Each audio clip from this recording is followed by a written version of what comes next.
Pizza சாப்பிட்றதுக்கு குடும்பமாக 2000 ரூபாய் செலவழிக்கிறீங்க. 1000 ரூபாயில் நான் இவ்வளவு செலவையும் பண்ணி என்னோடதையும் பார்த்துக்கொண்டு மிச்சம் பிடித்து அம்மாவுக்கும் கொடுப்பேன்னு சொன்ன பிள்ளைகளை எல்லாம் பார்க்குறோம். அடிப்படைக்கு ஆதாரமாக விளங்குதுன்னும் போது எப்படிப்பட்ட தொகை? அந்த மாதிரி பண்ணலாமே. இந்த மோதிரம் போடுறதுனால நீங்கள் திரும்ப கவர்ச்சி நாயகன்னு தானே நிரூபிக்கிறீங்க. அப்படி கவர்ச்சியான விஷயங்களை சொல்லித்தானே இன்னைக்கு முதலமைச்சராக வந்திருக்காரு. விஜய் ஒன்றும் தெரியாதுன்னொடனே அவருடைய ரசிகர்கள் என் மேலே கோவப்படுறாங்க. அதுக்கு ஒரு இன்னொரு நிரூபணம் தான் இது. ஏதாவது தெரிஞ்சிருந்தா இதை போய் முதல் திட்டமாக சொல்லியிருக்க மாட்டாங்க. இன்னைக்கு சட்டமன்றத்தில் நடந்த சில விவகாரங்கள். கேமரா முன்னாடி நடிக்கிறது நிறுத்திட்டார். இங்கே சட்டசபை கேமரா முன்னாடி நடிக்கிறார். இது என்ன பண்பு? பேரவைத் தலைவருக்கே முதல்ல வகுப்பு எடுக்கணும் போல இருக்கு. இவ்வளவு மோசமா அவரை இன்னைக்கு நடிக்க விட்டு உடல் மொழியெல்லாம் செய்ய விட்டுட்டு 2 நாட்கள் முன்னாடி அவரே அதை கண்டிக்கிறாரு. இன்னைக்கு சட்டமன்றத்திலே அதை அட்ரஸ் பண்றாரு. அது ரியல், இதுதான் ரியல். இப்ப நான் முதலமைச்சரா இருக்கேன், மக்கள் என்ன தேர்ந்தெடுத்திருக்காங்க அப்படின்ட்டு. இல்ல, மக்கள் தேர்ந்தெடுத்தாங்கன்னு சொல்ற வார்த்தையை நான் ஏத்துக்கவே மாட்டேன். எங்க தயவுல தான் நீங்க ஆட்சியே நடத்துறீங்க அப்படின்னு எதிர்கட்சியினர் விமர்சனத்தை தொடர்ந்து வச்சுட்டு இருக்கும்போது அதற்கும் இன்னைக்கு பதில் சொல்றாரு. எங்கேயாவது யாராவது வேட்பாளர் கிடைக்க மாட்டாங்களான்னு அந்த தருணத்தை நம்ம எல்லாம் பார்த்தோம்ல. வேற வழி இல்லாம தான் கொண்டு வந்தாரு. அப்ப நீங்க கோட் பண்ணவே கூடாது. உங்களுக்கு பெரும்பான்மை இல்லாததுனால சோஃபா அனுப்பி எத்தனையோ பேரை கூட்டு வந்தீங்க. 96ல இருந்து நான் மக்கள் பணியை என்னென்ன விஷயங்கள் எல்லாம் பண்ணிருக்கேன், எந்தெந்த போராட்ட களத்துல நின்றுருக்கேன் மக்களுக்காக. ஒரு முறை காவிரி போராட்டத்துக்கு எவ்வளோ நேரம் வந்து நின்றுட்டு போனார், எவ்வளோ நன்கொடை கொடுத்தாருன்னு தெரியுமா உங்களுக்கு? ஏன்னா இவர் வந்து கொள்கை சார்ந்த அரசியல் பண்ண வரல, அதிகார பதவி மோகம் வெறியோட வந்தவர். இந்த 40-45 நாட்கள்ல ஒரு விஷயம் கூட நீங்க பாசிட்டிவா பார்க்கலையா? எனக்கு ரொம்ப பிடிச்சது, நான் பாராட்டினது வந்து பள்ளிகளுடைய உரிமம் புதுப்பித்தலுக்கு இது வரைக்கும் பணம் வாங்கினாங்க, நாங்கள் வாங்கலைன்னு சொன்னோம். ஆனால் அடுத்த தலைமுறையில் இங்கே சமஸ்கிருதத்தோடு ஹிந்தியோடையும் சுற்றிக்கிட்டு தமிழில் எழுத வாசிக்க முடியாமல் பேச முடியாமல் சீரழிந்த ஒரு தமிழகத்தை பார்ப்போம். அதற்கு முழு முதல் காரணம் ஒரு சினிமா நடிகனாக இருப்பான் வரலாற்று. Milky Mist paneer tikka, Milky Mist paneer chilli, Milky Mist paneer 65. இது மட்டும்தான் பன்னீர்னா Milky Mist, only Milky Mist. தமிழ்நாட்டுல எல்லாமே சேஞ்ச் ஆயிடுச்சு. உங்க நகையையும் சேஞ்ச் பண்ணுங்க. உங்க பழைய நகைக்கு கிராமுக்கு 150 ரூபாய் கூடுதலா வாங்கி புது நகை எடுத்துக்கோங்க. அதே கம்மி சேதாரம் தான் உங்க லலிதால மட்டும்தான். வணக்கம் சார். வணக்கம் அபர்ணா. நிறைய விஷயங்கள் பேசணும்னு நினச்சிருந்தேன். பட் இப்போ சுட சுட அந்த செய்தியிலேருந்து ஆரம்பிக்கலாம்னு நினைக்கிறேன் சார். பிறந்த குழந்தைகளுக்கு தங்க மோதிரம் அளிக்கிறதுக்கு ஒரு திட்டம் அறிவிச்சிருந்தார் முதலமைச்சர் அவர்கள். அவங்களுடைய மேனிஃபெஸ்டோலேயே இருந்துச்சு. அண்ட் இப்போ வந்து அதுக்கு சைன் பண்ணியிருக்காங்க. அதற்காக வந்து ஒவ்வொரு ஆண்டும் 755 கோடி நிதி ஒதுக்கியிருக்காங்க. அங்கேருந்து தொடங்கலாம்னு நினைக்கிறேன். கொடுத்த வாக்குறுதிகளை நிறைவேற்றுவாங்களா? கசானா காலியாக இருக்குது, இவ்வளவு கடன் வச்சுட்டு போயிருக்காங்க திமுக ஆட்சி அப்படின்னு சொன்ன வேளையில் இந்த விஷயத்தை எப்படி பார்க்குறீங்க? இவர் கவர்ச்சி நாயகன். கவர்ச்சியின் காரணமாக தான் மக்கள் வாக்களித்தார்கள். அவங்க பக்கத்தில் வாக்களித்தார்கள். நாங்களாம் சொல்கிறது வாக்களித்து ஏமாந்தார்கள்னு. எல்லாமே கவர்ச்சி தான் காரணம். இப்போ நடைமுறைப்படுத்த நீங்கள் சொல்லியிருக்கிற அந்த 755 கோடி ஒதுக்கி இருக்கிற திட்டமும் கவர்ச்சி திட்டம் தான். இதை கொடுக்கறனால தமிழ்நாடு முன்னேறும்னு சொல்கிற திட்டமாக இது. இதை நீங்கள் ஒரு கல்வியிலையோ இல்லை உரிமை தொகைன்னு பல பெண்களுக்கு போன ஆட்சியில் நம்ம பார்த்தோம். நீங்கள்லாம் 1000 ரூபான்னு ஒரு பீட்சா சாப்பிட்றதுக்கு குடும்பமாக 2000 ரூபாய் செலவழிக்கிறீங்க. ஆனால் அந்த மாதத்துக்கு கிடைக்கிற 1000 ரூபாயில் நான் இவ்வளவு செலவையும் பண்ணி என்னோடதையும் பார்த்துக்கொண்டு மிச்சம் பிடித்து அம்மாவுக்கும் கொடுப்பேன்னு சொன்ன பிள்ளைகளை எல்லாம் பார்க்குறோம். இப்போது 1,00,000 பேருக்கு அது ஒரு பெரிய தொகை இல்லைன்னு நினச்சாலும் 10 பிள்ளைகளுக்கு தமிழ்நாட்டில் அது உதவுது. ஒரு வாழ்க்கை நிலைக்கே அடிப்படைக்கே ஆதாரமாக விளங்குதுன்னும் போது எப்படிப்பட்ட தொகை? அந்த மாதிரி பண்ணலாமே. இந்த மோதிரம் போடுறதுனால நீங்கள் திரும்ப கவர்ச்சி நாயகன்னு தானே நிரூபிக்கிறீங்க. இது வந்து நம்ம பொதுமக்களுடைய அரசாங்க இந்த கசானாலான்னு போகிற மணின்றனால வருத்தம். எனக்கு எதில் மகிழ்ச்சின்னா, இப்போவாது தெரியுதா இவர் எதுவும் தெரியாதவர், ஒன்றும் புரியாதவர்னு. உங்களை கவர்ச்சி திட்டத்திலே ஏமாற்றி உங்களை அவர் மயக்கலான்னு நினச்சிக்கிட்டு தான் இதை சொல்கிறாரு. எவ்வளவோ வசதி வாய்ப்புகள் இருக்குது, என்னென்னலாம் பண்ணியிருக்கலான்னு சொல்கிறதுக்கு. ஒரு 750 கோடின்றது விளையாட்டு இல்லை. வந்தோடனே என்ன சொன்னார், ஏன் உரிமை தொகையை கொடுக்கலன்னும் போது கொஞ்சம் கால அவகாசம் கொடுங்க, இங்கே பணம் பற்றாக்குறை இருக்குது, நிதி சரியா இல்லை, சுமையாக இருக்குன்னுலாம் சொன்னார். இப்போ திடீர்னு இன்னைக்கு அறிவிப்பு வந்தது. அது இப்படிப்பட்ட அறிவிப்பு வருவது வருத்தத்தை தான் ஏற்படுத்துது. ஓகே. ஆனால் அரசு மருத்துவமனைகளில் பிறக்கக்கூடிய குழந்தைகள் எப்படியோ ஏழ்மையில் இருக்கக்கூடிய குழந்தைகளாக தான் இருப்பாங்க, ஏழ்மையில் இருக்கக்கூடிய ஃபேமிலிஸாக தான் இருப்பாங்க. அவங்களுக்கு இந்த 1 கிராம் தங்கம் அப்படிங்கிறது ஏதோ ஒரு வகையில் உதவும்னு எடுத்துக்க முடியாதா நம்ம? அதை நீங்கள் சொல்கிறபடி பார்த்தா ஒரு சிக்கல் வரும்போது கொண்டு போய் பக்கத்து இதில் இருக்க சேட்டு கடையில் வச்சு ஒரு 300 400 வாங்குறதுக்கு உதவும். அது அப்படி தானே சொல்கிறீங்க? இல்லைன்னா தங்கத்தை வச்சுக்கிட்டு விரல போட்டுட்டு குழந்தைக்கு போட்டுட்டு அது மினிக்கிற ஒரு விஷயம் தானே. பாரு, என் பிள்ளையும் தங்கம் போட்டிருக்குன்னு சொல்கிறனால தமிழ்நாடோட தரம் எப்படி முன்னேறிடும்? வாழ்க்கை அடிப்படை ஆதாரம் எப்படி மாறும்? நான் சொல்கிறது வந்து விஜய் கொடுத்துட்டாருன்றதுக்கோ அவர் என்னுடைய விமர்சனத்துக்குள்ளேயே நான் வைத்துட்டு இருக்கிறேன்றதுக்காக இது விமர்சிக்கல. இது காமன் சென்ஸான பொது அறிவு. படிக்காதவர்களுக்கு கூட தெரியும். ஊரில் இருக்க பெண்கள்லாம் சொல்லுவாங்க, இலவசமாக எது கிடைத்தாலும் மகிழ்ச்சி. அது எல்லாருக்கும் உள்ள ஒரு, அது எவ்வளவு உயர்தட்டு மக்களாக இருந்தால் கூட ஒரு இலவசம் போது ஒரு வந்துடுது. அதனால தானே வியாபாரத்தில் ஒரு பெரிய பெரிய ஸ்டோர், கார்மெண்ட் ஸ்டோர்லலாம் பார்த்தீங்கன்னா ஒரு சின்ன ஆஃபர் போட்ட உடனே கார் எடுத்துகிட்டு உள்ளே போகிறது. இது எல்லாருக்கும் உள்ள மனப்பான்மை. அந்த வகையில் இது எல்லாருக்கும் பிடிச்சு போகும்னு வைங்க. ஆனால் அவங்களே சிந்திப்பாங்க, இதை கொடுக்கறதுக்கு அதை பண்ணியிருக்கலாம்னு அதே வீட்டில் பேசுவாங்க. அப்படி சிந்திச்சிருந்தாங்கன்னா வாக்களிச்சிருக்க மாட்டாங்கல்ல சார். கவர்ச்சியா நிறைய விஷயங்களை சொல்றாரு. கவர்ச்சி திட்டத்துல இதுவும் ஒண்ணு நீங்க சொல்றீங்க. அப்படி கவர்ச்சியான விஷயங்களை சொல்லித்தானே இன்னைக்கு வாக்களிச்ச மக்களுக்காக முதலமைச்சரா வந்திருக்காரு. அது அவங்க வருத்தப்பட தொடங்கி இருக்கிற நேரம். அதற்கான முதல் ஏற்கனவே நிறைய சில விஷயங்கள் நடந்து விட்டன. இது இன்னொரு நிரூபணம். எந்த தொலைநோக்கும் பார்வையும் இல்லாத. இதைத்தான் நான் சொன்னேன். அவருக்கு விஜய்க்கு ஒன்றும் தெரியாதுன்னொடனே அவருடைய ரசிகர்கள் என் மேலே கோவப்படுறாங்க. அதுக்கான இன்னொரு நிரூபணம் தான் இது. ஏதாவது தெரிஞ்சிருந்தா இதை போய் முதல் திட்டமாக சொல்லியிருக்க மாட்டாங்கல்ல. ஏன் மகளிருக்கான உரிமை தொகையை கொடுக்கல? அதுதான் இந்த ரெண்டில் மட்டும் நம்ம நிறைய விஷயங்கள் பேச வேணும். மகளிரோட உரிமை தொகையை கொடுத்திருக்கிறது சிறப்பாக இருந்திருக்குமா? இது சிறப்பாக இருந்திருக்குமா? இது எத்தனை கால் சவரனா? எத்தனை? 1 கிராம் அது என்ன விலை வரும்? 1 கிராம் வந்து அரௌண்ட் 12,000 to 13,000 ஒரு கிராம். ஆமாம். இதை வந்து ஒரு தடவை கொடுத்துட்டு ஒதுங்கிடலாம். அதனால இந்த 750 கோடி உரிமை தொகைனா உங்களுக்கு மாதம் கொடுக்க வேண்டிய ஒரு பெரிய கமிட்மெண்ட் ஆகுது. இதில் 750 கோடி ஒதுக்குறதுக்கு இதை நிறுத்தி வச்சுட்டு இது சிந்தனைக்கே வந்திருக்கக்கூடாது. நான் இப்போ ஒருவேளை அந்த கட்சியை சேர்ந்தவனாக இருந்தால் உள்ள கடுமையாக அவங்களுக்குள்ளே என்ன இதை போய் நம்ம இப்படி பண்ணக்கூடாது, இதனால மக்களுக்கு பெரிய பயன் கிடையாது, இது நம்மளோட புகழை வேணால் இது உன்னை ஏற்றுறதுக்கு உதவுமே ஒழிய இதை நம்ம பண்ணால் மக்களுக்கு பெரிய பயனாக இருக்காது நான்லாம் பேசியிருப்பேன். அதே கருத்து அடிப்படையில் தான் இப்போ நான் சொல்கிறேன். இது தவறு. ரொம்ப சிறுபிள்ளைத்தனமான மக்களை ஏமாற்ற மயக்க நினைக்கிற ஒரு முயற்சி. இது பண்ணியிருக்கவே கூடாது. 6 மாதம் டைம் கொடுங்க. நிதி நிலைமை சரி கிடையாது. 10 லட்சத்துக்கும் மேலே கடன் இருக்கு. 10 லட்சம் கோடிக்கும் மேலே கடன் இருக்கு. கடந்த திமுக ஆட்சியில் இவ்வளோ கடன் வாங்கி வச்சுட்டு போயிருக்காங்கன்னு சொன்னாங்க. மகளிர் உரிமை தொகை 2,500 கொடுக்க முடியாது அப்படின்ற காரணத்துக்காக தான் நிதி நிலைமையை காரணம் காட்டி இருக்கக்கூடிய அந்த 1000 அதையே வந்து கண்டினியூ பண்ணிட்டு இருக்காங்கல்ல சார். தன்னுடைய அறியாமையையும் இயலாமையும் வெளிக்காட்டுற ஒரு திட்டம் தான் இது. இப்போ இந்த தங்க மோதிர திட்டம். இதுக்கு மேலே இதை சொல்லி வருத்தப்படுறதுக்கு ஒன்றும் இல்லை. மக்களுக்கு நல்லா தெரியும். சிலர் ஒருவேளை தெரியாத மாதிரி நடிச்சிருந்தாங்கன்னா இப்போ வெளிப்படையாக நம்ம பேசுகிறதுனால அவங்களும் ஆமாம் சொல்கிறது சரிதான்னு அவங்களே சொல்லுவாங்க. இது தவறு, ரொம்ப பெரிய தவறு. இது தவறான ஒரு தலைமை. இன்னைக்கு சட்டமன்றத்தில் நடந்த சில விவகாரங்கள் 3 நாளாக சட்டமன்றம் நடந்துகிட்டு இருக்கு. எதிர்க்கட்சி தலைவர், எதிர்க்கட்சியினர் உட்பட நிறைய விமர்சனங்கள் வச்சுட்டு இருந்தாங்க. நிறைய கேள்விகளை கேட்டிருந்தாங்க ஆளுநர் உரை மீது. அதற்கு இன்றைக்கே முதலமைச்சர் அவர்கள் தன்னுடைய பதிலுரையும் கொடுத்திருக்காரு, நன்றி உரை. அதை எப்படி பார்க்குறீங்க சார்? இப்போ திமுக வெளிநடப்பு பண்ணி வெளியில் வந்து சொல்கிறாங்க, நாங்கள் எத்தனையோ குற்றச்சாட்டுகளை வைத்தோம், நிறையா கேள்விகளை எழுப்பினோம், அதற்கெல்லாம் விடை சொல்லாமல் அந்த தெருமுனை பரப்புரையில் தேர்தலுக்கு முன்னாடி பேசின பாணியிலேயே சினிமா வசனங்களை படித்து விட்டு ஒப்பித்து விட்டு உணர்ச்சி பொங்க நடிக்கிற மாதிரியே மறுபடியும் சட்டசபைக்குள்ளே வந்து அதையே நடிப்பதாக நிகழ்த்தியிருக்காருன்னு சொல்கிறாங்க. இது பார்க்குற எல்லாருக்கும் தெரியும். அவருக்கு கவர்ச்சிக்கு வாக்களித்த மக்களுக்கு இது பிடிக்கும். ஏன்னா தொடர்ந்து அவங்களை பிடிக்கிறதுக்காக தானே பேசுகிறாரு. ஃப்ரண்ட் பெஞ்சர்ஸ்ன்னு சொல்லுவோம். அந்த காலத்தில் பெஞ்ச் டிக்கெட்டு டூரிங் டாக்கீஸ்லாம் அவங்கள கவர்றதுக்குன்னு தான் படத்தில் ஸ்டண்ட் வைப்பாங்க, சில பாடல் காட்சிகள் வைப்பாங்க, சில மசாலா காட்சிகள்லாம் வைப்பாங்க பெரிய பெரிய கதாநாயகர்களோட. அதே தான் இன்றைக்கி அது ஃப்ரண்ட் பெஞ்சர்ஸ்னும் போது யார் ரொம்ப சிந்திக்கிற ஆற்றல் திறமை இல்லாதவங்க, பெரிய பெரிய ஒரு பொறுப்புகள் இல்லாமல் ஒரு பொது பிரச்சனையை பற்றிய கவலையோ அக்கறையோ இல்லாமல் அன்றைய பொழுது போனால் போதுன்னு நினைக்கிறவங்க தான் ஃப்ரண்ட் பெஞ்சர்ஸ்ன்றது ஒரு பொதுவான ஒரு மனப்பான்மை, அது ஒரு மனநிலை. அவங்களுக்காக தான் ஒரு சட்டசபைக்குள்ளே இன்றைக்கி வந்து ஒரு ஹீரோயிசம் படத்தில் நடிக்கிறது நிறுத்திட்டாரு, கேமரா முன்னாடி நடிக்கிறது நிறுத்திட்டார், இங்கே சட்டசபை கேமரா முன்னாடி நடிக்கிறாரு.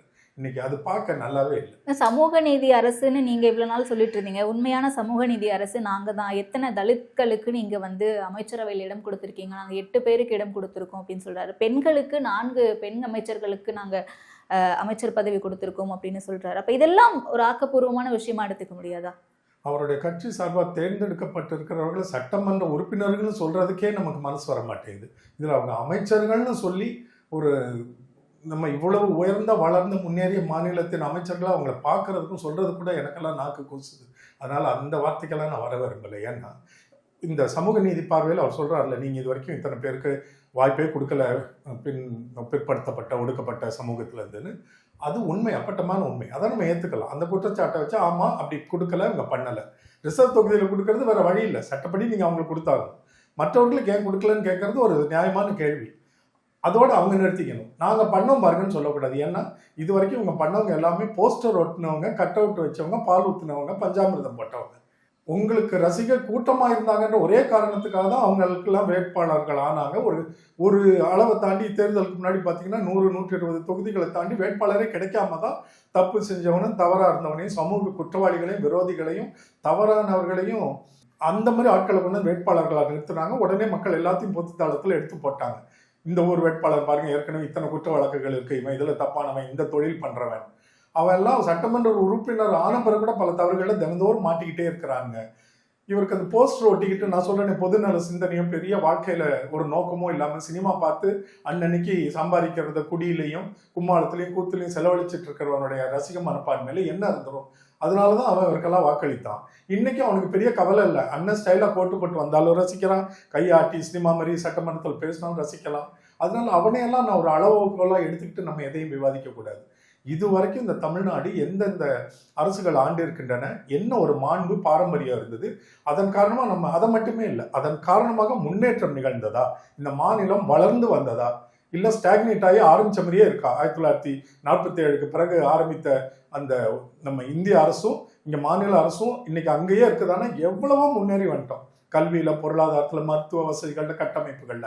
அப்போ நம்ம செயல்பட்ட அரசுகள் சரியா இருந்திருக்கு, அவங்க போன திசை சரின்னு வழங்கிக்கிறோம். அதை வச்சுதான் அவங்களை நம்ம ரோல் மாடலா எடுத்துக்கிறோம். Not that we are praising ஒரு காமராஜரையோ அண்ணாவையோ இவங்களெல்லாம் நம்ம ஏன் பாராட்டிக்கிட்டே இருக்கிறோம்னா சும்மா ஒரு ஆளுமையா இவரை மாதிரி ஒரு நடிகரை பிடிச்ச மாதிரி இல்லை. அவங்ககிட்ட எல்லாம் கவர்ச்சி இல்லை.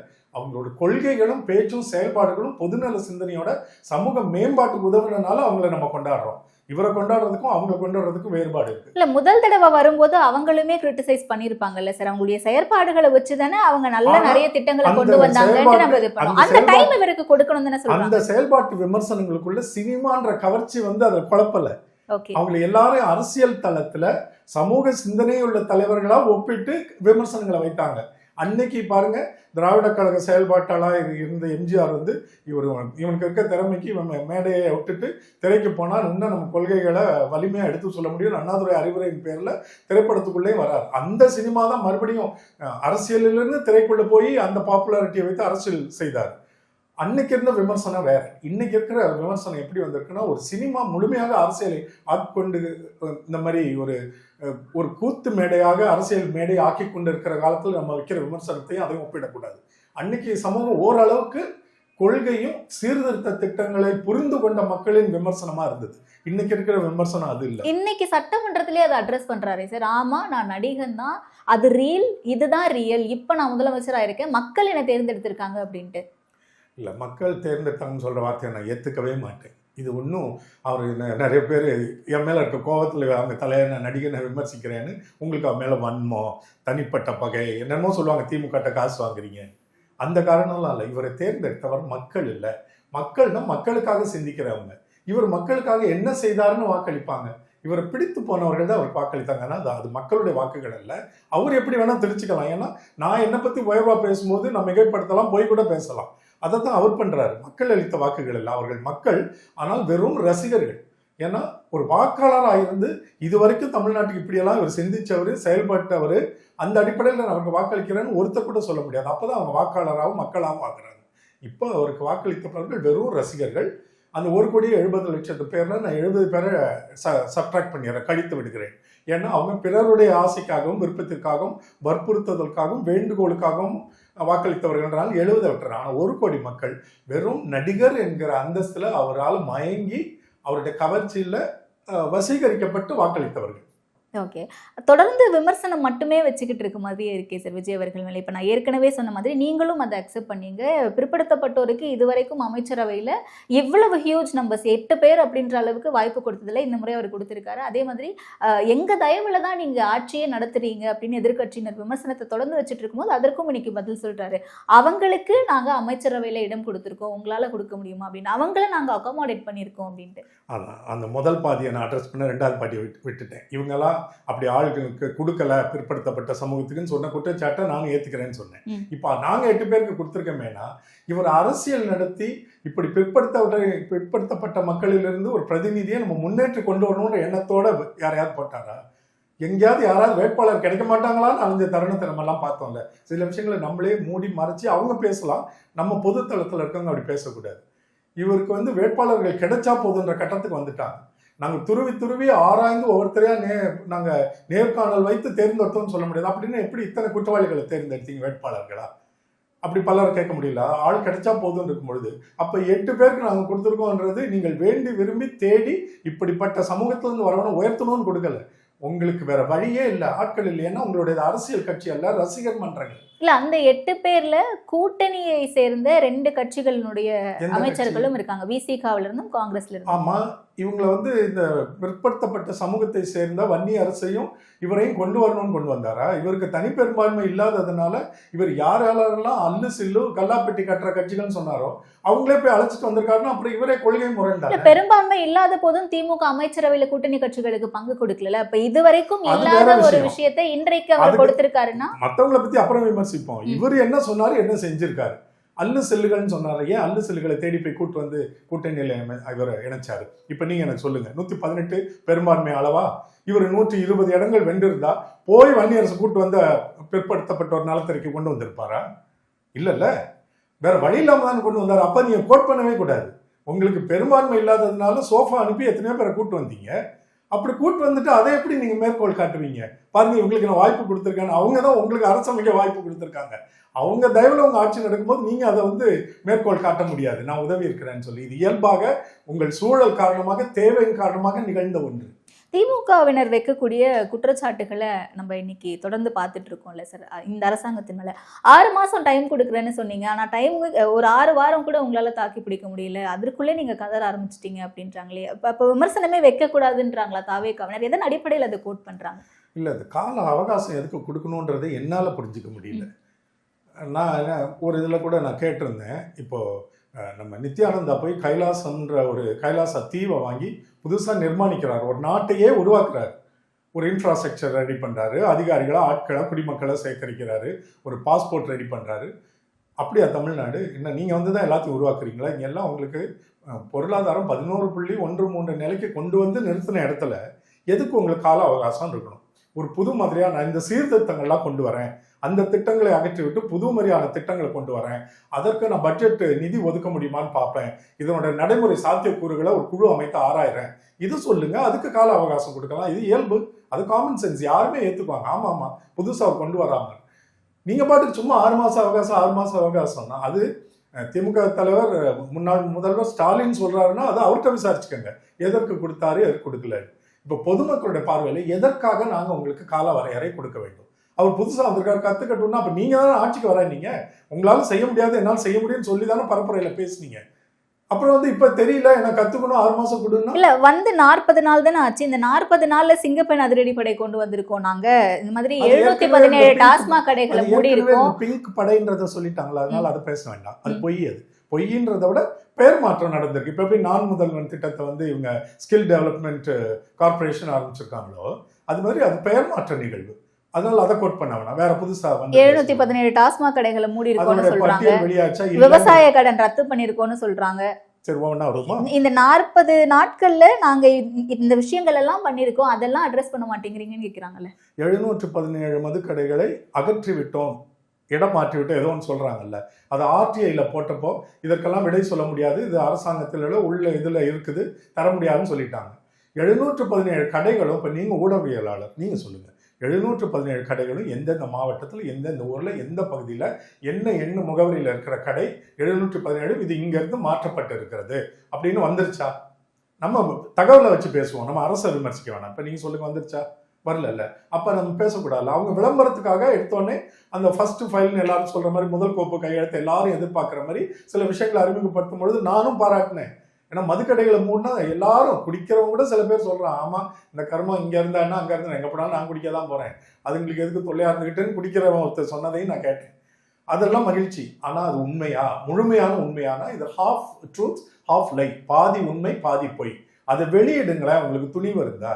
அப்போ பொய் இல்லை அது அதான் சொல்ற பொய்னா அரை பொய். அவர் விரும்புறாரு, ஒரு அரசு ஆணை பிறப்பித்திருக்கிறதையும் நான் பார்த்தேன். ஆனா இந்த கடைகள்னு 717க்கும் என்னைக்கு நீங்க பொதுமக்களுக்கு பொது தளத்துல அதை வெளியிடுறீங்களோ அன்னைக்குதான் நீங்க அதை பத்தி பேசணும், அது வரைக்கும் காட்டக்கூடாது. சிங்கப்பெண்ணும் முழு உண்மை அல்ல, இந்த 717 உண்மை அல்ல. விவசாய கடனை எப்படி ரத்து பண்ணுவேன்னு தேர்தலுக்கு முன்னாடி சொன்னாரோ பின்னாடி சொன்னாரோ, இதை நான் ஒரு சாதாரண நகரத்து குடிவாசியாக இருக்கிறவன் சொல்கிறத விட விவசாயியே குரல் எழுப்பி போராடுறான்ல, அப்போ அது உண்மையா இல்லையான்னு தெரிஞ்சு போயிடுது இல்லை. அதுக்கு பிறகு அவங்க போராட்டத்துக்கு பிறகு 2வது இந்த வெள்ளை அறிக்கைக்கு பிறகு ஒரு மாற்றத்தை ஏற்படுத்தினார்ல, அதில் ஒரு சின்ன குழப்பம் இருந்தது. இப்போ முழுமையாக மக்கள் அதை விவசாயிகள், நான் சொல்கிறது இந்த விவசாய கடன் தள்ளுபடியில் விவசாயிகள் முழுமையாக மனமும் வந்து எல்லாரும் பாராட்டுறாங்களான்னு இல்லை. இன்னைக்கு ஒரு போராட்டத்தை அறிவிக்கிறாங்க. அப்போ அதுவும் முழுமையாக ஒன்றும் நிறைவேற்றப்படலை. இல்லை, அரசின் மீது நம்ம இவ்வளவு குற்றச்சாட்டுகளை முன்வைக்கிறோம் இந்த 1.5 மாதங்கள்ல. ஆனால் ஒரு ஆக்கப்பூர்வமான எதிர்க்கட்சியாக திமுக செயல்படுறாங்களா அப்படின்ற ஒரு கேள்வியும் இருக்கு. இன்றைக்கு சட்டமன்றம் முடிச்சுட்டு வெளியே வந்து ப்ரெஸ் மீட்ல பேசக்கூடிய எதிர்க்கட்சி தலைவர் உதயநிதி ஸ்டாலின் அவர்கள் விசில் அடிக்கிறாங்க, உள்ள விட்டா அப்படியே சினிமா தேட்டர் மாதிரியே மாறிடும் போல, இன்னும் ஐட்டம் சாங்லாம் போட்டு டான்ஸ் ஆடுவாங்க போல அப்படின்றாங்க. இது ஒரு நாகரீகமான அரசியல் நீங்க நினைக்கிறீங்களா? அவங்க அமளி பண்ணும்போதே சட்டமன்ற ஏன்னு ஒருமையில பேசுறாங்க அப்படின்னு அமைச்சர் ராஜ்மோகன் அவர்கள் அட்ரஸ் பண்றாரு. இது ஒரு சரியான நாகரிகமான அரசியல் முறை நினைக்கிறீங்களா?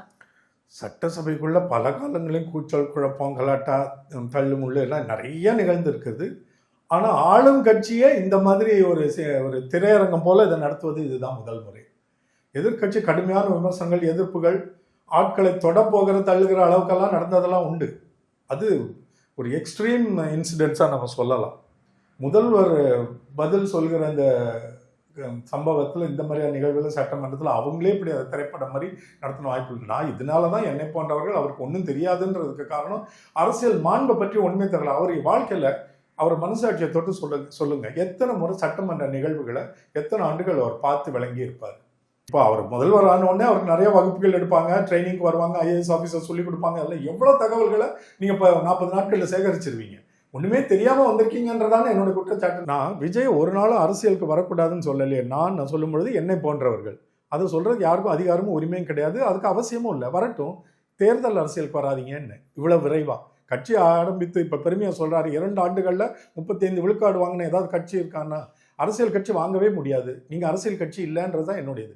நீங்கள் ரசிகன் பண்ண தானே, உங்களுக்கு வாக்களித்தவர்கள் ரசிகர்கள் தானே. உங்களுடைய அரசியல் செயல்பாடு, கொள்கை, சித்தாந்தம், கோட்பாடு இதையெல்லாம் பார்த்து கவரப்பட்டு நம்பிக்கை வைத்து வாக்களித்தாதான் அவர்கள் வாக்காளர்கள், பொதுமக்கள். அந்த வாய்ப்பு நீங்கள் கொடுக்கல.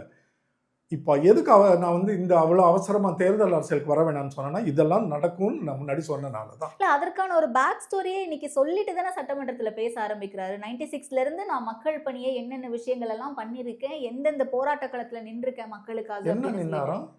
ஒரு முறை காவிரி போராட்டத்துக்கு எவ்வளோ நேரம் வந்து நின்றுட்டு போனார், எவ்வளோ நன்கொடை கொடுத்தாருன்னு தெரியுமா உங்களுக்கு? ஒரு காவிரி நம்ம அந்த நீர் பிரச்சனை வந்து இப்போ எதிர்ப்பு போராட்டம், இவர் 1000 ரூபாயா 500 ரூபாய் கொடுத்த மாதிரி எனக்கு ஞாபகம். அது வந்து எவ்வளோ ஒரு அவமானப்படுத்துகிற செயல். விஜய் கொடுக்கலன்னு யாரும் சொல்ல முடியாது, கொடுத்து அவமானப்படுத்துகிற மாதிரி. இவருடைய அந்தஸ்துக்கும் இவருடைய செல்வாக்குக்கும் அது எவ்வளோ கொடுத்துருக்குன்னு நம்ம நிர்ணயிக்க வேணாம். ஆனால் 1000 ரூபாய் வந்து நீங்களாம் கொடுக்க முடியும், நானும் கொடுக்க முடியும், நம்மளுடைய இந்த கேமராமேன் கொடுக்க முடியும், நமக்கு எளிமையான ஆட்களுக்கு அவ்வளோதான் கொடுக்க முடியும். இவர் என்ன பொது பிரச்சனையில் பங்கெடுத்துக்கிட்டார், என்னைக்கு வந்து வீதியில் நின்னார். இன்னைக்கு வரைக்கும் அவர் வெளியில் தர அடிக்கடி காட்டிக்கொள்ளாத காரணமே தன்னோட கவர்ச்சி குறைந்து விடக்கூடாதுன்னு உள்ள பர்சனாலிட்டி அவருக்கு இந்த மாதிரி டெவலப்மெண்ட்டை டீச் பண்ணுறவங்க இருக்காங்க. இதை தொடக்கத்திலே சொன்னாங்க. ஒரு சமயத்தில் அது கொஞ்சம் வெளியே வந்தது, நம்மளாம் அதை ரொம்ப கண்டுக்கல, அதை பற்றி பேசலை. ரொம்ப உங்களை வெளியே காண்பிச்சுக்காதீங்க, அப்படின்னா உங்களுடைய கவர்ச்சி குறைஞ்சிக்கிட்டே வரும். எவ்வளோக்கு எவ்வளோ மக்கள்கிட்ட உங்கள் முகத்தை நேரடியாக போய் பார்க்காம காட்டாமல் இருக்கிறீங்களோ அந்த அளவுக்கு உங்களோட கவர்ச்சி உயரத்துலேயே நிற்கணும். அதனால தான் வெளியே எங்கேயும் வரமாட்டேன்றார். என்ன சொன்னார்? என்னை வாக்களித்து இந்த ஒரே முறை எனக்கு வாய்ப்பு கொடுங்க, நான் வென்ற உடனே உங்கள் எல்லா தொகுதிக்கும் வருவேன் அப்படின்னு சொன்னார்ல. இப்போ உடனே இந்த 45 நாட்களில் வாரத்துக்கு 2 இடங்கள் 4 இடங்கள் 5 இடங்கள் போயிருக்கலாமே, அல்லதுக்கு எனக்கு வருவதற்கான திட்டம் இருக்குன்னு சொல்லியிருக்கலாமே. அப்படி பேசுனது கூட நினைவே இல்லை. ஏன்னா இவர் வந்து கொள்கை சார்ந்த அரசியல் பண்ண வரல, அதிகார பதவி மோகம் வெறியோட வந்தவர். இப்போ வந்து இவருக்கு கால அவகாசம் ஏன் தேவையில்லைன்னு நான் சொல்றேன்னா, இவருக்கு இதை பற்றிய புரிதல் இல்லை. ஒரு அரசாங்கம் எப்படி செயல்படுகிறது, செயல்பட வேண்டும், நிர்வாகம் என்றால் என்ன, மேலாண்மை என்றால் என்ன. இவர் நடிகரெல்லாம் நான் குறைத்து மதிப்பிடுறது இல்லை. சிவகார்த்திகேயன் MBA படிச்சிருக்காரு, நடைமுறை அனுபவமாக போய் அரசாங்கத்தில் வேலை பார்க்கலன்னா கூட தியரிட்டிக்கலாக புக் நாலேஜ் இருக்குல்ல. ஒரு நிர்வாகம் என்றால் என்ன, மேலாண்மை என்றால் என்ன, அவங்க வந்து OM சப்ஜெக்டில் படிக்கும்போதே வருமே. நீங்கள் படிக்கும்போது ஒரு தலைவனாக இருக்கிறவன் லீடர்ஷிப் குவாலிட்டிஸ் என்ன, அவன் எதெல்லாம் பிழை செய்வான், செய்யக்கூடாது, என்னென்ன பண்புகள், தனக்கு கீழே இருக்க டீம் எப்படி வழி நடத்தணும், எதையாவது முறை சார்ந்து கற்றுக்கிட்டு வரணும், இல்லை அனுபவ பாடமாக கற்றுக்கிட்டு வரணும். அன்னைக்கு ஒரு நிகழ்ச்சியில் ஒரு ஊர் பெரியவரை கேட்குறாங்க, தொலைக்காட்சி நிகழ்ச்சியில், கோபிநாத் தான். உங்களுக்கு படிச்சிருக்கீங்களா? இல்லை. அப்புறம் நீங்கள் எதை கொண்டு இந்த இதை பண்ணலான்றீங்க, ஏதோ ஒரு வேலையை. எனக்கு அனுபவ அறிவு இருக்குதுங்க, அது பட்டப்படிப்போட பெருசு, நம்ம ஒத்துக்கிறோம். இவருக்கு ரெண்டுமே இல்லைங்கிறேன். ஏட்டறிவும் கிடையாது, பட்டறிவும் கிடையாது. அதனால இந்த காலத்தை எடுத்துக்கங்க. 5 ஆண்டுகள் யாரோ ஆளட்டும். இப்போதான் உங்களுக்கு அரசியல் முழு நேர செயல்பாட்டு அரசியலுக்கு வரணுன்ற உத்வேகம் வந்திருக்கு. 5 ஆண்டுகள் கவனிச்சு பாருங்க. அதில் அறிவையும் அனுபவத்தையும் சேர்த்துக்கிட்டு அடுத்த முறை தேர்தல் அரசியலுக்கு வாங்கன்னா. இப்போ அவசரப்பட்டு வந்துட்டு இவரோட ரசிகர்கள் நம்பி தான் வந்தார், போட்டாங்க, வந்துட்டார். இப்போ வந்து கால அவகாசம் கேட்கக்கூடாது. இது தொடர்ந்து பொருளாதாரம் 11.13 இருக்கா, நீங்கள் வந்து அதை 12.5க்கு கொண்டு போங்க 2 ஆண்டுகளில். அது உங்களால் முடியுமா? அதுக்கு என்ன வேணும்னு உங்களுக்கு தெரியாது. இப்போது இந்த பொருளாதார ஆலோசகர்கள் நிபுணர் குழு ஒன்று அமைச்சார் முதல்வர் ஸ்டாலின் அவர்கள். அதற்கு முந்தைய அரசுலலாம் அந்த மாதிரி ரொம்ப அதிகம் யாரும் பண்ணதில்லை. பலருடைய அறிவுரை ஆலோசனை கேட்டு வழிநடத்துதலின்படி நடந்தாலே அது வந்துடும். அது செய்யணுன்ற எண்ணம் முதல்ல வரணும்ல. உங்களுக்கு தொலைநோக்கு பார்வை இருந்தால் நீங்கள் அதிகாரிகளை கூப்பிட்டு என்ன சொல்லுவீங்க? பியூரோக்ராட்ஸோட வேலை என்ன? உங்களுக்கு தொலைநோக்கு பார்வை அவங்களுக்கு வராது. ஒன்று சொன்னீங்கன்னா அதை இப்படி செயல்படுத்தலாம், அதில் இந்த சங்கடம் இருக்கும், இந்த வெற்றி இருக்கும், இந்த சவால் இருக்கும்னு சொல்கிறது தான் படித்தவங்களுடைய வேலை. அவங்க தொலைநோக்கு பார்வையோடு அவங்க வந்து உங்களுக்கு சொல்ல மாட்டாங்க, சார் நம்ம இந்த திட்டம் பண்ணலாம். பியூரோக்ராசிக்கும் இந்த பொலிட்டிஷியனுக்கும் உள்ள வித்தியாசம் அதுதான். உங்களுக்கு தொலைநோக்கு பார்வை என்ன இருக்குது? இந்த மாநிலத்தை எந்த விஷயத்தில் எந்த இடத்துக்கு கொண்டு போகணுன்ற இலக்கு என்ன வச்சுருக்கிறீங்க? பெண்கள் பாதுகாப்பு பெண்கள் பாதுகாப்புன்னு பேசுகிறீங்களே, அது ஒரு அந்த மாதிரி தொலைநோக்கு தான். ஆனால் போன ஆட்சியில் இருந்ததை விட சிறப்பாக இருந்தால் தான் அது தொலைநோக்கு. அங்கே எத்தனை குற்றங்கள் நிகழ்ந்தது, நீங்கள் வந்து அந்த முதல் 20-30 நாட்கள்லேயே எத்தனை நடந்ததுன்னு எல்லாருக்கும் தெரியும். அப்போ நீங்கள் ஒரு பலவீனமான தலைன்னு சமூக குற்றவாளிகளுக்கு தெரிகிறனால தானே துணிஞ்சா வெளியில் இந்த மாதிரி தவறாக செயல்படுறான். அதை நீங்கள் முதல்ல உணர்ந்துக்கணும். எங்களுக்கு தெரியும் நீங்கள் வந்தால் இந்த மாதிரி நடக்கும்னு. ஆட்சி மாற்றம் தலைமை மாற்றம் நடக்கும் பொழுது ஒரு லூஸ்னஸ் வரும், சமூகத்தில் இறுக்கம் குறையும். இதை பயன்படுத்திக்கலான்னு தான் பல பேர் பல குற்றங்களில் ஈடுபட்டாங்க. அதில் பாதி பேர் உங்களுடைய சொந்த கட்சியை சேர்ந்தவங்கன்றது எவ்வளோ பெரிய ஒரு தவறான சான்று. அதுக்கு இது வரைக்கும் என்ன நடவடிக்கை எடுத்தீங்க? முதல்வர் பேசலை நம்ம சொல்கிறோமே, அது சும்மா குற்றம் கண்டுபிடிக்கிறதுக்கு அல்ல. உன் கட்சியில் இருக்கிறவன் தினந்தோறும் உன் குற்றத்தில் 10 குற்றம் நடக்குன்னா 2 உன் ஆளாக இருக்கான். அப்போ நீ என்ன பண்ணும்? பொறுப்பான ஒரு தலைவனாக இருந்தால் மக்கள் அக்கறையோ உண்மையான சமூக அக்கறையும் பெண்கள் பாதுகாப்புன்றது உன் மனசுலேருந்து உள்ளார்ந்து உணர்வோடு வருதுன்னா அது எவனாக இருந்தாலும் நான் விடமாட்டேன். பெண்கள் பாதுகாப்புன்றது நான் முக்கியம்னு சொன்னேனே, அது என் கட்சிக்காரனும் என் ரசிகனாக இருந்தாலும் தவறு தான். எல்லா பெண்களும் ஒன்று, எனக்கு சகோதரி, என் குடும்பம், இதை சொல்லி தான் நான் வந்திருக்கேன்னு பேசணும்ல. இன்னைக்கு வரைக்கும் அதை பேசலையே. அவ்வளோ குற்றவாளிகள் தாவேக்காலேருந்து சிக்கியிருக்காங்களே, கைது செய்யப்பட்டிருக்காங்களே உங்கள் சொந்த காவல்துறையால். அதை சாதனையாக காட்டக்கூடாது. நீங்கள் அவனாக இருந்தாலும் நான் விட மாட்டேன். இன்னைக்கு சட்டசபையில் சொல்கிறாரு, பணம் கொள்ளடிக்க மாட்டோம், கொள்ளடிக்கிறவனே விட மாட்டோம், அடித்தவனே விட மாட்டோம். கேட்க நல்லா இருக்குது, சரிதான், நியாயம். அது யாராக இருந்தாலும் விடாதீங்க. முந்தைய ஆட்சியில் எவ்வளோ உயரத்தில் யார் இருந்தாலும். ஆனால் நீங்கள் அதே இது இன்னைக்கு நிகழ்வில் சொல்லணும்ல. அது என் ரசிகனாக இருந்தாலும் சரி, எனக்காக உயர கொடுக்குறவனாக இருந்தாலும் சரி, தப்பு பண்ணால் நீ பண்ணாலும் தப்பு தான். பெண்கள் பாதுகாப்பு எனக்கு முக்கியம். நான் தமிழ்நாட்டுக்கு வாக்கு கொடுத்துட்டு வந்திருக்கேன், நீ ஏன் அந்த இதோட அவர் பேசலை? இவர் அறமற்றவர். அதில் எனக்கு ரொம்ப தெளிவான நம்பிக்கை உண்டு. இவர் பேச்சு செயல்பாட்டை பார்த்து தான் நான் அந்த முடிவுக்கு வந்தேன். ஓகே, உதயநிதி ஸ்டாலின் அவர்கள் சொன்னது கோட் பண்ணுங்க சார். விட்டா ஐட்டம் சாங் போட்டு டான்ஸ் ஆடுவாங்க போல. இந்த வார்த்தையெல்லாம் நாகரிகமான வார்த்தை நினைக்கிறீங்களா? உங்களுக்கு விரக்தியின் கோபத்தின் உச்சியில் என்ன வரும்? இது ஒன்றும் அசிங்கம் இல்லையே. அந்த அசிங்கத்தை நீங்கள் பண்ணிடுவீங்க போல இருக்க. இன்னைக்கு அவர் சபாநாயகர்கிட்ட, நம்ம பேரவைத் தலைவர்கிட்ட நேற்று 2ஆம் நாள் கூட்டத்தில் ஒருத்தர் கேட்குற, அவர் ஏதோ பேசினப்போ உடல் மொழியை பார்த்து அவர் விமர்சனம் வைக்கிறார். இந்த மாதிரி ஆக்ஷன்லாம் பண்ணாதீங்க, இந்த சபைக்குன்னு ஒரு மாண்பு இருக்குது, அப்படி எல்லாம் பேசக்கூடாது, அது தவறான ஒரு புரிதலை இளைஞர்களுக்கும் வெளியில் மக்களுக்கும் கொடுத்துரும். ஆனால் இன்னைக்கு அவர்கிட்ட அனுமதி கேட்குறாரு, நான் எப்படி ஆக்ஷன்லாம் பண்ணி பேசலாமா? நீங்கள் தாராளமாக பண்ணுங்க முதல்ல வரேன்றாரு. இது என்ன பண்புது? சபாநாயகர் பேரவைத் தலைவருக்கே முதல்ல வகுப்பு எடுக்கணும் போல இருக்கே. எப்போ நீங்கள் நடுவில் நாற்காலியில் போய் அமர்ந்தீங்களோ நீ அந்த கட்சிக்காரர் இல்லை. பாருங்க, எல்லா மனிதர்கள், he is not a robot. எனக்கு தெரியும் அவருடைய நன்றி விசுவாசமும் அந்த கட்சிக்கும் தலைவருக்கு தான் இருக்கும். குறைந்தபட்ச அறம்னு ஒன்று இருக்குல்ல, ஒரு நடுநிலைமை இருக்க மாட்டீங்க. பெரிய இது வரைக்கும் சோம்நாத் சேட்டர்ஜியை தவிர அங்கே வேற யாரும் நான் ரொம்ப அதிகம் அப்படி பார்த்ததில்லை, இருந்ததில்லை. ஆனால் ஓரளவுக்கு இருப்பாங்க. இவ்வளவு மோசமாக அவரை இன்னைக்கு நடிக்க விட்டு உடல் மொழியெல்லாம் செய்ய விட்டுட்டு அதை வரவேற்கிறாரு. 2 நாட்கள் முன்னாடி அவரே அதை கண்டிக்கிறாரு. அப்போ எல்லாமே தவறாக இருக்குல்ல. ஓகே, இப்போ வரக்கூடிய நாட்களில் தாவேக அரசு எப்படி சமாளிக்க போறாங்கன்னு நினைக்கிறீங்க? ஏன்னா தொடர்ந்து திமுகவினர் குற்றச்சாட்டுகளை சுட்டி காட்டிட்டே இருக்காங்க. ஒரே ஒரு முதல் நீங்கள் தொடக்கம் கேட்டிங்களா, அதுக்கே ஒரு விடை சொல்லிடுறேன், அப்புறம் கேள்வியை வைங்க.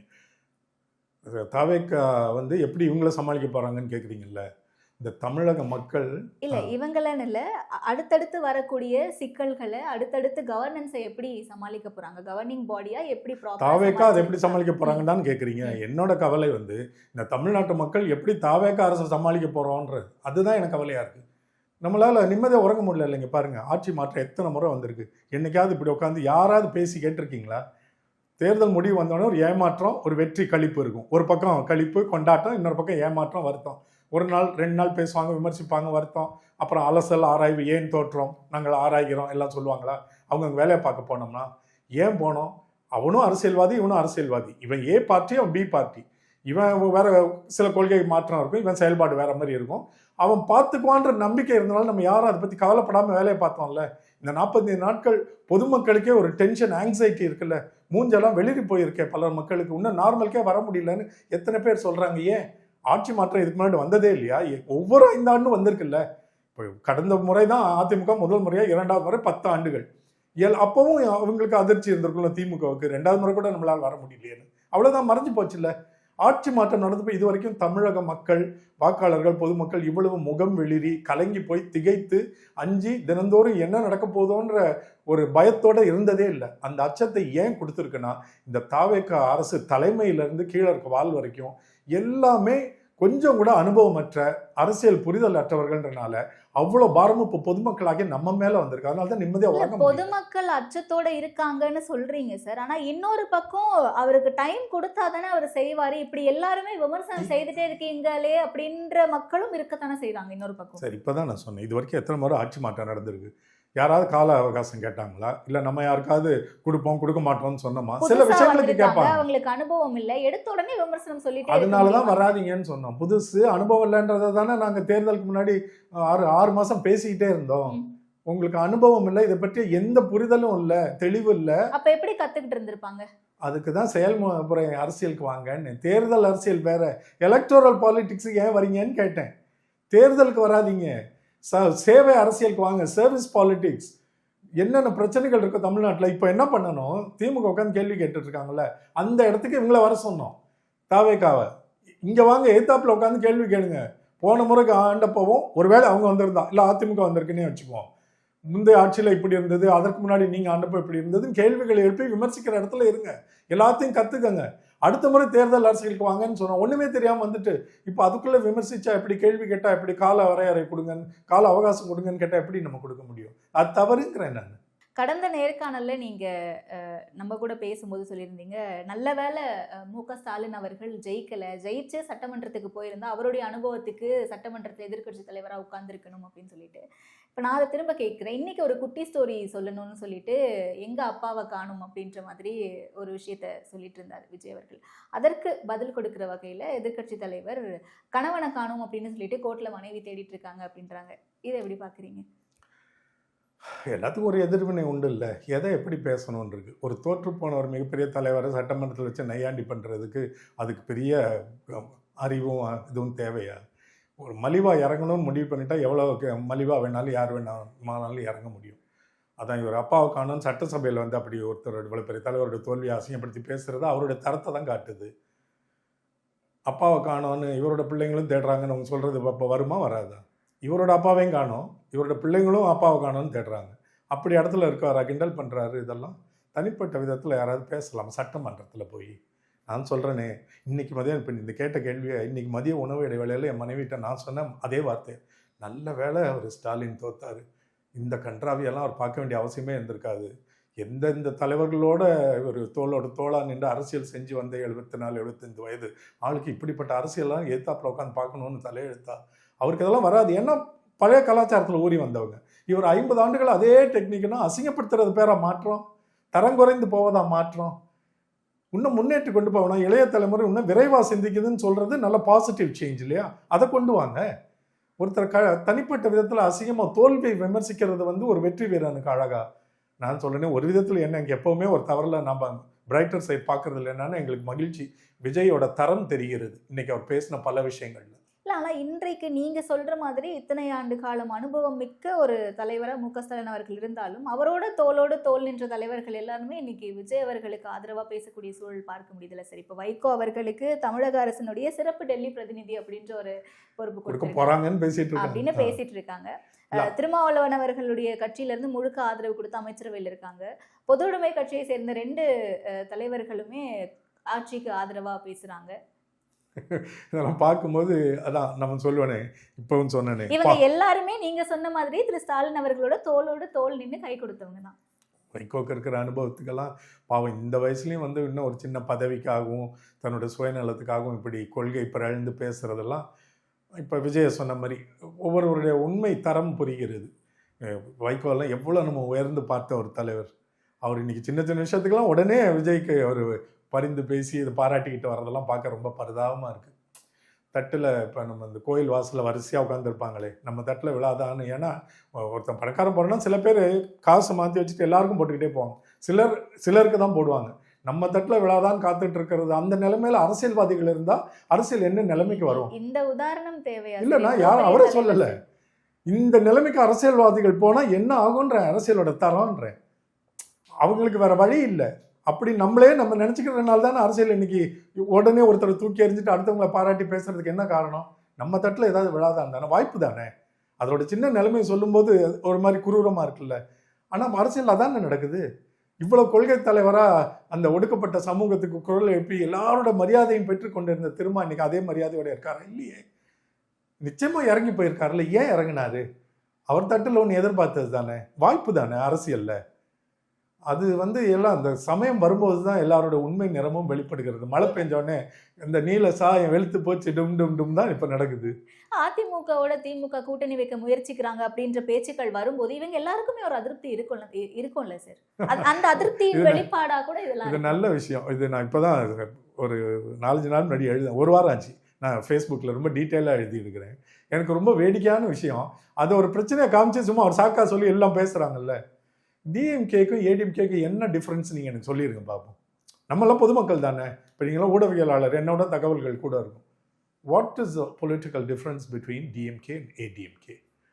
சும்மா ஒரு வரையில் சொல்ல பார்ப்போம், உனக்கு உன்னோட பார்வையில். பெரிய வித்தியாசம் கிடையாது. திமுகவிலிருந்து பிரிந்து வந்த கட்சி தான் அதிமுக. ஒன்றுமே வித்தியாசம் கிடையாது. ஒரு 2 தனி ஆளுமைகள், 2 பர்சனாலிட்டிஸ்க்கு இடையில ஏற்பட்ட ஒரு பர்சனல் கிளாஷ். எம்ஜிஆருக்கும் கலைஞர் அவர்களுக்கும் இடையில ஒரு விரோதம் ஏற்பட்டு உடனே வெளியே போகிறாரு. திமுக பேரை மாற்றக்கூட அவர் விரும்பலையே. அவர் அண்ணான்னு அவரை ரொம்ப மரியாதையாக உயர்ந்து பார்த்தனால அது அண்ணா திமுக ஆச்சு. அன்னையிலேருந்து இன்னைக்கு வரைக்கும் திமுகவும் அதிமுகவும் ஒன்று தான். எங்கேயாவது கொள்கையிலேருந்து மாறினாங்களா, சித்தாந்தத்தில் மாறினாங்களா, கோட்பாடில் மாறினாங்களா? அந்த திராவிட அஸ்திவாரத்தை என்னைக்காவது அவங்க வந்து குறைச்சி கல்லை இடம் மாற்றி வச்சுக்கிட்டாங்களா? இல்லையே. அப்படி இருக்கும் பொழுது அந்த ஆளுமைகள் மறைந்து எத்தனையோ ஆண்டுகள் ஆகிவிட்டன. கொள்கை பிடிப்புல அதிமுக விட திமுக ரொம்ப ஸ்ட்ராங்கா இருக்காங்க. அது வந்து பாராட்டப்பட வேண்டிய அம்சம். அதே திராவிட கொள்கைகள்ல இவங்களுக்கு ஏன் தளர்ந்து போச்சுன்னா தலைமை இல்லாததுனால. அந்த தலைமை யாருன்னா அந்த தனிப்பட்ட விரோதத்தின் காரணமாக வெளியே வந்து எம்ஜிஆர் அவர்கள். அவரு உயிரோடு இருந்திருந்தா மட்டும்தான் அந்த அதிமுகவினுடைய தனி மனித கொள்கை பிடிப்போடு இருந்திருந்தா நம்ம பாராட்டலாம். அப்போ எம்ஜிஆர் இருக்கும் போதே ஏற்றுக்கிட்டு மறுபடியும் திமுக வந்தால் பேசலாம். அவர் மறைந்து அந்த 40 ஆண்டுகளுக்கு மேலே ஆயிடுச்சு எம்ஜிஆர். தனிப்பட்ட விரோதத்தை இன்னும் வச்சுட்டு இருக்கிறதுக்கு என்ன இருக்கு? பரம்பரையாக சினிமாவில் வர மாதிரி அந்த காலத்தில் அந்த நாட்டாமை கதையெல்லாம் வருமே, கிராமத்தில் ஒரு பகை குடும்பத்தை பிரித்து இழுத்துட்டு போனேன், இன்னைக்கு என் பொண்ணை கொடுக்க மாட்டேன் என் பேத்தி என்ற மாதிரி இருக்குது. அந்த 2 ஆளுமைகளையும் மறைஞ்சு போயிட்டாங்க. அரசியல் களம், சமூகம் எல்லாம் மாறி போயிடுச்சு. இன்னைக்கு எந்த அடிப்படையில் இந்த 2 கட்சியும் பிரிஞ்சு இருக்கணும்? திமுக அதிமுக ஒன்றா தானே இருக்கணும். உங்களுக்கு ஒன்றும் வேறுபாடு கிடையாது. நீங்கள் தனியாக இருந்தனால தானே அந்த 4 மாடுகள் தனியாக மேயறதை அடித்து கொண்ட மாதிரி பிஜேபி வந்து உங்களை கட்சியை காலி பண்ணிட்டு இருக்குது. அப்போ அதிமுகவும் திமுகவுக்கு வேறுபாடே இல்லாதப்போ, 2 தலைமைகளும் இல்லாதப்போ, அந்த 2 ஆளுமைகளுக்கான தனிப்பட்ட பகையை எல்லாம் முடிஞ்சு போயிடுச்சு, வரலாறை விட்டு போயாச்சு. என்ன பிரச்சனை? திமுக அதிமுக சேரல, அதை ஒரு பெரிய விஷயமா எல்லாம் பேசுற மாதிரி அதிமுக சேர போறாங்களான்னு. என்ன அடுத்த ஜெயலலிதா வந்தாங்க, எம்ஜிஆர் சொல்லி கொடுத்தாரு, அவர் தான் நமக்கு ஒரே பகைவன் கலைஞர், அவரை ஏற்று தான் அரசியல் பண்ணணும். கலைஞரை எதுக்குற ஒரு வார்த்தையை எடுத்துட்டீங்கன்னா அதிமுகவுக்கு அவசியமே கிடையாதுல்ல, கோட்பாடே இல்லையே. அவங்களுடைய அரசியல் கட்சி கோட்பாடு இல்லை, ஒரு தனி மனிதனுடைய கோட்பாடு என்ன இருந்தது? கலைஞனுடைய பகைவன். எங்கள் 2 பேருக்கும் ஒரு கருத்தில் வேறுபாடு இருந்தது, ஒத்து வரல. அவரு போயாச்சு. அதுக்கு பிறகு அதை சொல்லி கொடுத்து வளர்த்த அடுத்த புரட்சி தலைவி ஜெயலலிதாவும் போயாச்சு. அடுத்தது யாரோ வந்துட்டு இன்னமும் திமுக அதிமுக பகைவர்கள்னா எதை கட்டி காப்பாத்துறீங்க? இதனால மக்களுக்கு என்ன நலன்? இப்போ தமிழ்நாடு மக்களுக்கு திமுக ஒரு துரோகம் இழைத்து விட்டது. அது தமிழக மக்களுக்கு அவர்கள் செய்து அதை தண்டிக்கிறதுக்காக நான் அந்த கட்சியை தொடங்கியிருக்கேன்னு அதிமுக தொடங்கி அந்த கொள்கை இன்னைக்கு வரைக்கும் பின்பற்றிட்டு வந்தா பரவாயில்ல. மக்களுக்கு விரோதமா ஒன்றும் நடக்கல. அவங்க 2 பேருக்கு இடையில ஒன்று நடந்தது, சரியா? இப்போ இவங்க 2 பேரும் சேர்றதுனால தமிழ்நாடுக்கு இழப்புன்னு சொல்லுங்க. மக்கள் தமிழகமே ஸ்தம்பிச்சு போயிடும், பொருளாதாரம் பின்தங்கி போயிடும், கல்வி அறிவில் குறைஞ்சிரும், பெண்கள் முன்னேற்றம் தடைப்படும். ஒன்றும் இது பொது பிரச்சனையே கிடையாது. அதனால திமுக அதிமுக சேர்றது ஒரு பிரச்சனையே கிடையாது. சும்மா அரசியலில் ஏதாவது காரணம் சொல்லுமே இந்த கம்யூனிஸ்ட் திருமாவளவன், வைகோ, அந்த IUML எல்லாம் வந்து திமுக அதிமுக சேர பார்த்தாங்க, அதனால நாங்கள் கோச்சிக்கிட்டு கோவத்தில் இப்படி வந்தோம்னு சொல்றாங்களே. இங்க அவங்கள விளக்கம் கேளுங்க. How are they different? Why shouldn't they both get together all again? ஏன் அவங்க சேரக்கூடாது? இல்லை அவங்க சேர்ந்தா என்ன பிரச்சனை? யாருக்கும் விடை கிடையாது. மக்கள்லாம் ஆமாமா திமுக அதிமுகவே சேர பாஜகவோட போயிட்டாங்க. அதிமுக கூட்டணியில இருக்கிறத சுட்டி காட்டுறாங்கல்ல சார். அது வந்து அங்கே பலம் இல்லாததுனால அவங்களுக்கு ஏதோ தேவைப்பட்டது, திமுகவை வீழ்த்தணும். சரி அவங்க வந்தால் ஏதாவது செய்வாங்க, EVM வச்சு உதவி செய்வாங்கன்னு தானே போகிறாரு. அது இவருடைய வழக்குகள்லாம் இருக்குது. அந்த சின்ன சின்ன விஷயங்கள்லாம் நம்ம திரும்ப பேச வேணாம். பல தேவைகள் அவருக்கு இருந்தது. அதனால ADMK பிஜேபியோட போக வேண்டிய நிர்பந்தம் வந்தது. அதில் சில அரசியல் நியாயங்களும் இருந்தது. திமுக ஏற்று நிற்கணும்னா அவங்களுக்கு பலம் வேணும்ல. அப்போ ஒரு வலிமை ஏதாவது ஒரு வழியில் கொண்டு வருவாங்க. EVMல கடைசியில் ஒரு மாதிரி சரி பண்ணி கொடுத்துருவாங்க. நம்பிக்கையில் தானே போனார்.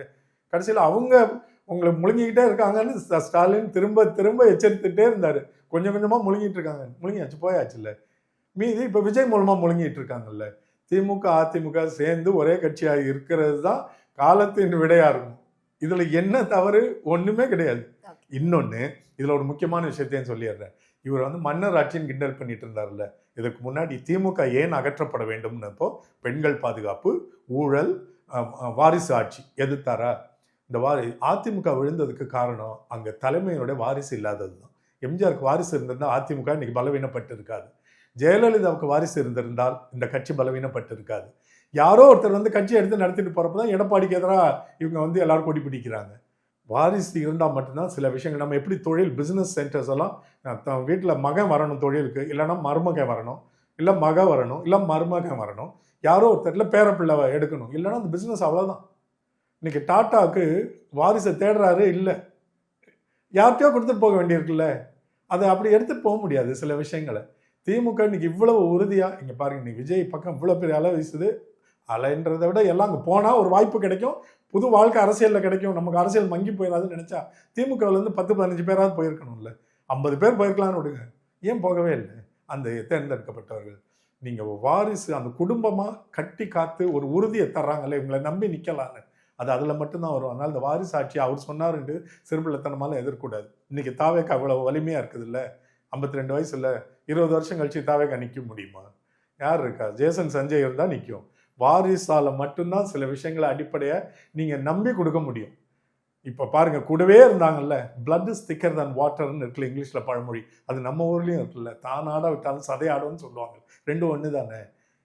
இப்போ இந்த கட்சி அதிமுக காணா போனதுக்கு வாரிசு இல்லாதது என்னுடையது. நீங்கள் அதை பொதுமக்கள்கிட்ட சொல்கிறேன், நீங்கள் அதை எதிர்கருத்தால் என்னுடைய கருத்தை வாதத்தை தகர்க்கலாம். திமுக வலிமையாக நிற்பதுக்கு காரணம் ஆகுது. தாவேக்கா வெகு விரைவில் கரைந்து விட போகிறதுக்கு காரணம், இவர் பின்னாடி கட்சி ஆதவர்ஜன் எடுத்து போனால் மக்கள் வாக்களிப்பாங்களா? நாளைக்கு யார் அதை தலைமை பொறுப்பேற்க போகிறாங்க நமக்கு தெரியாது. அப்போது இதே ஜேசன் சஞ்சய் நின்னா நம்ம அண்ணன் பையன் என்ன இருந்தாலும் கூட நம்பி நிற்பாங்கல்ல.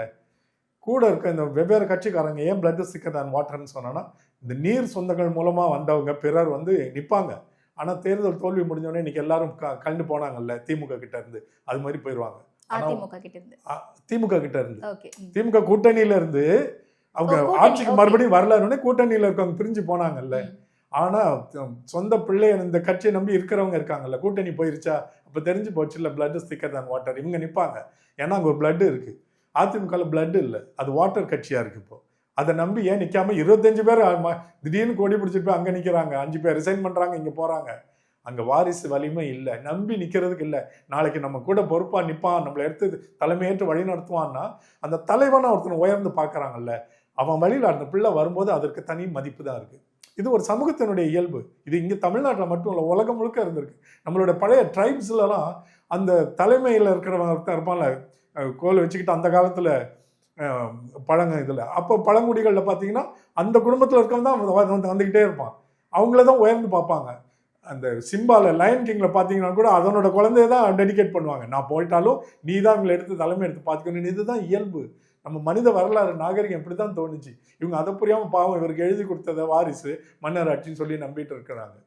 இவங்க கட்சியில் இதை எப்போ உணர்வாங்கன்னா 10-15 ஆண்டுகள் கழித்து இவர் இப்போவே ஓடி போயிடுவார். என்னோட பார்வைப்படி இவருக்கு அதெல்லாம் முடியாது, தாக்கு பிடிக்க முடியாது. இவருக்கு அதிகாரம் வேணும், வந்துருச்சு. இந்த சேவை கீவை இதெல்லாம் அவர் எண்ணத்திலே கிடையாது. இவருக்கு ஏன் இதை தெளிவாக சொல்ல முடியுதுன்னா, நீங்கள் ஃபேஸ் ரீடர்ஸ் ஃபேஸ் ரீடர்ஸ் யாராவது இன்டர்நேஷ்னலாக ஒருத்தர் கூப்பிட்டு வந்து இவர் சட்டசபையில் அந்த இருக்கையில் அமர்ந்திருக்க படத்தை வீடியோவை ஒரு 3 மணி நேரம் அவருக்கு காட்டுங்க, இவர் யாருன்னு எல்லாரும் சொல்லிடுவாங்க. எவ்வளவு வெறுப்போடு உட்காந்துருக்காரு. இவர் கேரவன் மேலே ஏறும்போது, நடிக்கும்போது, வரும்போதெல்லாம் இவர் முகம் எப்படி இருந்தது, அந்த சட்டசபைக்குள்ள எவ்வளோ சகிக்க முடியாமல் தாங்க முடியாமல் எப்படா கடையை மூடுவீங்க நான் வீட்டுக்கு போகலான்ற மாதிரி உட்காந்துருக்காரு. அந்த ரியாக்ஷன் அப்படிதான் புரிஞ்சுக்கணுமா? மேபி நான் அப்படி புரிஞ்சுக்கிறேன். இல்லை, நான் அப்படி புரிஞ்சுக்கிறேன். அது மற்றவங்க எப்படி வேணா சொல்லிக்கட்டும். நான் அதனால தான் இவரை யாருன்னே தெரியாத, இந்தியனையே பற்றி தெரியாத வெளிநாட்டு ஃபேஸ் ரீடர்ஸ் விட்டு அவரை ரீட் பண்ண நான் சொல்கிறேன்ப்பா, காட்டுங்க, அவங்களாம் பிடிச்சிருவாங்க. ஒரு மனதுக்குள்ளே என்ன ஓடுகிறதுன்னு ஓரளவுக்கு சொல்லிவிட முடியும். அப்படி இருக்கிற இவருடைய கட்சி எப்படா இருக்கிறது 5 ஆண்டுகள் 10 ஆண்டுகள்லாம் தாங்காது. இவங்க என்னமோ இனிமேல் அவர் தான் நிரந்தர முதல்வர்னு இப்படி தான் ஜெயலலிதாவையும் பாவம் சொல்லிட்டு இருந்தாங்க. இந்த சில பேர் பேசுவாங்க. அப்படியெல்லாம் அவருக்கு வாய்ப்பு கிடையாது. வாரிசு இல்லாமல் இந்த தாவேக்கா நிற்காது. என்ன ஆகுதுன்னு பாருங்க. ஓகே, ஒரே ஒரு நிறைவான கேள்வி. கிரிட்டிசிசம்ஸ் வைக்கலாம் ஒரு அரசாங்கத்தின் மேலே. இவங்களுமே நிறைய தவறுகள் செய்கிறாங்க. பள்ளிக்கூடங்களில் விஜய் அவர்களுடைய பாடல் போடப்பட்டு முதலமைச்சரை ப்ரைஸ் பண்ணுறேன்னு சொல்லிட்டு நிறைய விஷயங்கள் பண்ணுறாங்க. இது எல்லாமே அறவே தடுக்க வேண்டிய ஒரு விஷயம் தான். ஆனால் இந்த 40-45 நாட்களில் ஒரு விஷயம் கூட நீங்கள் பாசிட்டிவாக பார்க்கலையா இந்த அரசாங்கத்தின் மீது? எனக்கு ரொம்ப பிடிச்சது, நான் பாராட்டினது இந்த பள்ளிகளுடைய உரிமம் புதுப்பித்தலுக்கு இது வரைக்கும் பணம் வாங்கினாங்க, நாங்கள் வாங்கலைன்னு சொன்னது. அதுக்கு 2-3 பரிமாணங்கள் உண்டு. உடனே எல்லாரும் பாஞ்சு வராங்க. அப்போ 1000 சிபிஎஸ்சி ஸ்கூல் அது வழியாக மும்மொழி கொள்கை ஹிந்தி தமிழ்நாட்டில் நுழைஞ்சா அவங்களுக்கு பரவாயில்லையா? இங்கே பாருங்கள், நம்ம எதை பேசுகிறோம். முன்னாடி காசு கேட்டாங்க, இப்போ காசு இல்லாமல் கொடுத்துட்டாங்க. இதுக்காக நீங்கள் காசு வாங்குறது நியாயமாயிடுமான்னு கேட்டேன். காசு வாங்கினா அதை சீஃப் மினிஸ்டர் டிசாஸ்டர் ரிலீஃப் ஃபண்டுன்னு வாங்குங்க, பேரிடர் நிதின்னு வாங்குங்க. ஏன் கட்சி நிதியை வாங்குறீங்கன்ற? நீங்கள் அந்த பள்ளிகள் வர்றதை அங்கீகாரத்தை 1000 பள்ளிகள் உள்ள வரக்கூடாது தடுத்து நிறுத்துறதுக்கு ஒரு வழி வேணும்னா நீங்கள் 25 லட்சம் இல்லை 1 கோடி வாங்குங்க. அந்த 1 கோடியை பேப்பரில் அரசாங்கத்தின் சீஃப் மினிஸ்டர் டிசாஸ்டர் ரிலீஃப் ஃபண்டுன்னு போட்டு வாங்குங்கன்றேன். அது அரசாங்க கசானாக்களை கொண்டு வாங்க.